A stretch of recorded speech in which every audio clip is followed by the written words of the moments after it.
नमस्कार दोस्तों, स्वागत है आपका मेरे चैनल में। आज के इस वीडियो में हम देखेंगे टाइप्स ऑफ सेट्स। तो चलिए वीडियो को शुरू करते हैं। पहला टाइप है equivalent sets. If the number of elements in two sets is equal, then they are called equivalent sets. Example, consider the set A, P, Q, R, S, T and B is equal to 15, 30, 45, 60 and 75. So sets A and B have equal number of elements and so they are equivalent sets.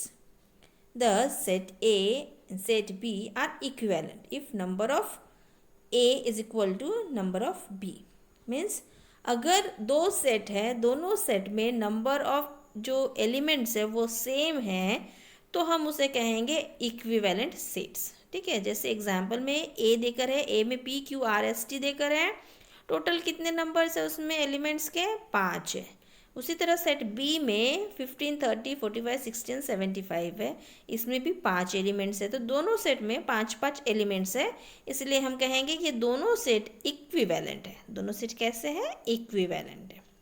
Example देखिए, are the two sets A is equal to 2, 4, 6, 8, 10, 12, 14, 16, 18 and B equal to 1, 3, 5, 7, 9, 11, 13, 15 equivalent sets. तो देखिए इसमें number of elements कितने हैं इसमें वो पहले हम देखेंगे। ए में देखिए, ए में टोटल 9 एलिमेंट्स हैं और बी में क्या है, टोटल 8 एलिमेंट्स है। तो दोनों सेट इक्विवेलेंट सेट है क्या? नहीं, ये दोनों सेट इक्विवेलेंट नहीं है। इसलिए हम बोलेंगे कि सेट ए और set B they are not equivalent set because their elements are different. एक में 9 एलिमेंट्स है, एक में 8 एलिमेंट्स है। तो जिसमें एलिमेंट सेम होते हैं उसे कहते हैं इक्विवेलेंट सेट्स। ठीक है, चलिए आगे बढ़ते हैं। नेक्स्ट है equal sets. Two sets are said to be equal if they have the same element. दो सेट हैं, दोनों सेट के जो एलिमेंट्स है वो अगर सेम है तो उसे हम कहेंगे इक्वल सेट्स। एग्जाम्पल देखते हैं। State whether the following pairs of sets are equal sets. दो पेयर है, दोनों को देखना है हमें कि वो इक्वल है या नहीं है। देखिए ए में क्या है, ए में 2 लिखा हुआ है और बी के सेट में क्या है, 1 है। तो दोनों सेम है क्या? दोनों सेम नहीं है। इसके नंबर ऑफ एलिमेंट्स सेम है, दोनों में 1 एलिमेंट है, लेकिन दोनों के जो अंदर एलिमेंट्स है, जो मेंबर्स है वो अलग है। एक में 2 लिखा हुआ है, एक में 1 लिखा हुआ है। मतलब इनके जो एलिमेंट्स है वो सेम नहीं है। नंबर ऑफ एलिमेंट सेम है लेकिन एलिमेंट सेम नहीं है। इसीलिए हम कहेंगे कि सेट ए और सेट बी दोनों इक्वल सेट्स नहीं है। ठीक है, एग्जाम्पल बी देखते हैं। देखिए उसमें क्या है, ए में 2, 4, 6, 8 है। ठीक है, और सेट बी में क्या है, 8, 6, 4, 2।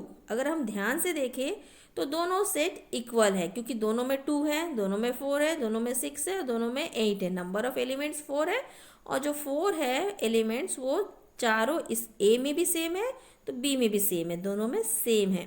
इसलिए हम कहेंगे कि set A and set B they are equal sets. ठीक है, क्योंकि उसमें सेम एलिमेंट्स है।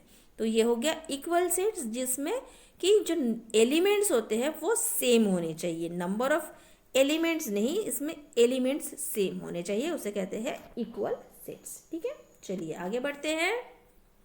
Now finite sets. If a set contains only a finite number of elements then it is called a finite set. Finite set मतलब क्या होता है, जिसमें नंबर ऑफ एलिमेंट्स जो है वो फाइनाइट हो, हमें पता हो कि कितने हैं, तो उसे कहेंगे हम फाइनाइट सेट। एग्जाम्पल्स देख लेते हैं। Example 8, state whether the following sets are finite sets. हमें देखना है कि नीचे के जो सेट्स है वो फाइनाइट है या नहीं है। तो ए देखते हैं, the set of all the prime factors of 4 to 5। जो 4 to 5 है उसके प्राइम फैक्टर्स का सेट बना हुआ है। Let A be the required set. तो हमने ए ले लिया उसको। तो factors, prime factors of 4 to 5 का देखिए यहाँ पे लिखा हुआ है 5 and 17। ठीक है, तो नंबर ऑफ सेट्स कितने हैं, 2 है। Therefore a set A is a finite set. देखिए इसमें जो नंबर्स लिखे हुए हैं, एलिमेंट्स जो लिखे हुए हैं, प्राइम फैक्टर ऑफ 4 to 5 जो है देखिए 5 और 17 दो ही हैं, हमें पता है कितने हैं नंबर ऑफ एलिमेंट्स, दो ही है। तो ये एक फाइनाइट सेट है कि हमें पता है कि इसमें दो एलिमेंट्स है। एग्जाम्पल सेकेंड देख लेते हैं, B number, the set of all the multiples of 8। अब हमें क्या लिखना है, multiples of 8, all the multiples of 8, जितने भी मल्टीपल्स है 8 के वो हमें लिखना है। तो हमने यहाँ पे let B the required set, हमने यहाँ पे बी ले लिया है, सेट का नाम बी दिया है। अब हम देखिए सेट बी को बनाते हैं। तो सेट बी में क्या होगा, multiples of 8, all the multiples, सिर्फ मल्टीपल ऑफ 8 नहीं, ऑल द मल्टीपल्स। तो हमें 8 के टेबल में जितने नंबर्स आते हैं सब लिखना है। तो 8, 16, 24, 32, 40, 48 इस तरह और भी आते रहेंगे जब तक कि मतलब नंबर्स ख़त्म नहीं होते। तो हमें पता है क्या कि कितने नंबर्स आएंगे, कितने नंबर ऑफ एलिमेंट्स होंगे इसमें, नहीं, हमें ये पता नहीं है। तो ये कैसा सेट है, ये इन्फिनाइट सेट है, ये फाइनाइट नहीं है। इसको हमें पता नहीं है कि इसमें नंबर एलिमेंट्स कितने होंगे, तो इसलिए इसको कहेंगे इन्फिनाइट सेट। ये फाइनाइट सेट नहीं होगा, it is not a finite set. ठीक है, चलिए आगे बढ़ते हैं। नेक्स्ट है इनफाइनाइट सेट्स। अभी हमने देखा था एग्जाम्पल, वही है infinite set. If the number of elements of a set can not be counted, जो उसमें एलिमेंट्स है उसको अगर हम काउंट नहीं कर पाते हैं, अनकाउंटेबल है, तो वो आ जाएगा इन्फिनाइट सेट में, then it is an infinite set. Example देखिए, state whether the following sets are infinite sets. पता करना है हमें कि जो फॉलोइंग सेट्स है वो इन्फिनाइट है या नहीं है। एग्जाम्पल ए में देखिए, set of all the factors of 200, 200 के सारे फैक्टर्स हमें लिखने हैं।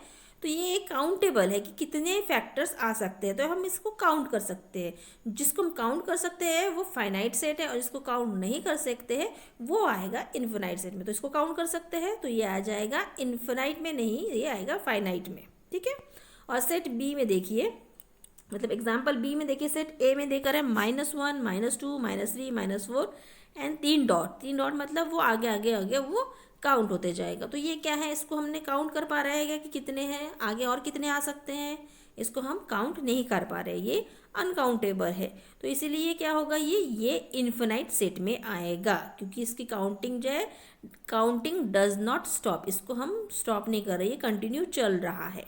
तो ये हम नहीं पता कि इसमें कितने नंबर ऑफ एलिमेंट्स आएंगे, इसलिए इसे हम कहेंगे ये इन्फिनाइट सेट है। ठीक है, फाइनाइट सेट मतलब जिसमें हम काउंट कर सकते हैं कि नंबर ऑफ एलिमेंट्स कितने हैं, और इन्फिनाइट सेट जिसमें हम काउंट नहीं कर सकते हैं कि नंबर ऑफ एलिमेंट्स कितने हैं। ठीक है, चलिए आगे बढ़ते हैं। नेक्स्ट है singleton sets. A set that contain only one element, जिसमें सिर्फ एक ही एलिमेंट आता है, उसे हम कहते हैं सिंगलटन सेट्स। ठीक है, example state whether the following sets are singleton sets. A, set of even prime numbers। देखिए even prime numbers, it is a singleton set as it contains only one element, that is 2। Single even prime number कौन सा है, even prime number सिर्फ एक है, that is 2। बाकी सब कैसे हैं, ऑड होते हैं। ठीक है, तो हम बताएंगे कि ये जो है इसका जो सेट बनाएंगे, हम सेट अगर बनाएंगे तो सेट के अंदर सिर्फ 2 आएगा, सिर्फ एक ही नंबर आएगा। तो जिसमें सिर्फ एक ही नंबर आता है उसे हम कहते हैं सिंगलटन सेट। ठीक है, set of odd composite numbers. Odd composite numbers में कितने आएंगे, बहुत सारे ऑड कंपोजिट नंबर्स आ जाएंगे। तो ये एक नहीं है, इसका जब सेट बनाएंगे तो इसमें बहुत सारे नंबर्स आएंगे, तो ये सिंगलटन सेट में नहीं आएगा। सिंगलटन सेट में मतलब देखिए नाम में ही सिंगल लिखा हुआ है, सिंगल मतलब एक, जिसके सेट में सिर्फ एक ही नंबर आएगा उसे हम कहेंगे सिंगलटन सेट। ठीक है, चलिए आगे बढ़ते हैं। Now empty set. एम्प्टी मतलब खाली, जिसमें कोई भी नंबर ना हो। A set that contains no elements is known as empty set। जिस सेट में एक भी एलिमेंट नहीं होगा उसे हम कहेंगे empty set। Example, set of all integers between -2 and -6। -2 और -6 के बीच के सारे इंटीजर्स लिखने हैं, तो देखिए क्या क्या आएगा, -3, -4 एंड -5। तो इसमें नंबर ऑफ एलिमेंट्स कितने हैं, नंबर ऑफ एलिमेंट्स 3 आ रहे हैं। तो ये एम्प्टी है क्या, नहीं, ये खाली नहीं है, इसमें 3 नंबर्स है, तो ये एम्प्टी सेट नहीं होगा। दूसरा एग्जांपल देखिए, set of the prime factors of 1 का प्राइम फैक्टर कितना है, कुछ भी नहीं है। तो इसमें क्या आएगा, जब इसका सेट बनाएंगे तो हम उसके बीच में कुछ भी नहीं लिखेंगे, जो कर्ली ब्रैकेट है उसके बीच में कुछ नहीं आएगा। तो नंबर ऑफ एलिमेंट्स कितने होंगे, नंबर ऑफ एलिमेंट्स 0 हो जाएगा। तो जहाँ नंबर ऑफ एलिमेंट्स 0 होता है तो वो होता है एम्प्टी सेट। तो सेट बी जो होता वो होगा एम्प्टी सेट। ठीक है, चलिए आगे बढ़ते हैं। तो चलिए देखते हैं next, overlapping sets. Two sets having at least one element in common are known as overlapping sets और इंटरसेक्टिंग सेट्स। मतलब दो सेट जिनमें एटलीस्ट वन एलिमेंट सेम होना चाहिए, वन एलिमेंट कॉमन होना चाहिए, उन्हें कहेंगे ओवरलैपिंग सेट। एग्जाम्पल देखते हैं, ए में क्या है 1 2 3 4 5 एंड बी में क्या है 0 1 2 3 4। तो इसमें देखिए 1 2 3 4 दोनों चीज़ों में, दोनों सेट में कॉमन है, तो कॉमन जहाँ आ गया तो वो क्या हो जाएगा, ओवरलैपिंग सेट। ठीक है, अब दूसरा एग्जाम्पल देखते हैं, A set of letters in the word maths and B में क्या है set of letters in the word geo. तो देखिए मैथ्स में MATHS है और जियो में GEO, मतलब दोनों ही जो सेट है उसके जो वर्ड है दोनों में कोई भी चीज़ कॉमन नहीं है, तो वो एक दूसरे को ओवरलैप नहीं कर रहा है, तो ये सेट ओवरलैपिंग सेट में नहीं आएगा। ठीक है, चलिए आगे बढ़ते हैं, आगे का देखते हैं। So next is universal set. The set that contain all the elements of the sets under consideration is known as the universal set. It is denoted by using symbol U और universal set का symbol देकर है। For example, let n be the set of all natural numbers. n क्या है, all natural numbers का एक set है। E है सारे even numbers के set and O है सारे odd numbers के set। तो देखिए odd में आ जाएगा set जो है उसमें 1 3 5 7 9 एक्सेट्रा आएगा। इवन में जो है 2 4 6 8 10 एक्सेट्रा आ जाएंगे, बाकी सब इवन नंबर्स। लेकिन जो नेचुरल वाला सेट है उसमें क्या होंगे, ऑड के भी सारे नंबर्स आएंगे और इवन के भी सारे नंबर्स आएंगे। तो जो नेचुरल वाला जो सेट है उसे हम कहेंगे यूनिवर्सल सेट, क्योंकि उसमें सारे जो अलग अलग सेट्स हैं सारे नंबर्स उसके अंदर आ रहे हैं। तो यूनिवर्सल सेट वो सेट होता है जिसमें बाकी सेट्स के सारे एलिमेंट्स आते हैं, उसे कहते हैं यूनिवर्सल सेट। ठीक है, चलिए आगे बढ़ते हैं। तो यहाँ पे एग्जांपल देकर है यूनिवर्सल सेट का, देखिए A set A is equal to 1 3 5 7, set B 2 4 6 8 and C 9 10 11 12 13 14 15। तो यूनिवर्सल सेट का क्या बनेगा, यूनिवर्सल सेट को यू से डिनोट किया जाता है, तो हमने यू लिखा और हम अभी सारे जो एलिमेंट्स है ABC सभी को यहाँ पे लिख देंगे। तो 1 2 3 4 5 6 7 8 9 10 11 12 13 14 15 इस तरह यूनिवर्सल सेट बन जाएगा। मतलब यूनिवर्सल सेट में आपको सारे जो अलग अलग सेट है उनके सारे एलिमेंट्स को एक साथ मिला के लिखना होता है। एग्जाम्पल बी देकर है, उसमें भी देखिए स्मॉल लेटर में ए में लिखा हुआ ADFEC और बी में लिखा हुआ AEFBGHI।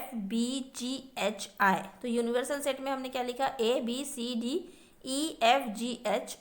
ठीक है, इसमें सारे ए के और बी के एलिमेंट्स मिला के हमने यहाँ लिख लिया है, तो इसे कहते हैं यूनिवर्सल सेट। ठीक है, चलिए आगे बढ़ते हैं।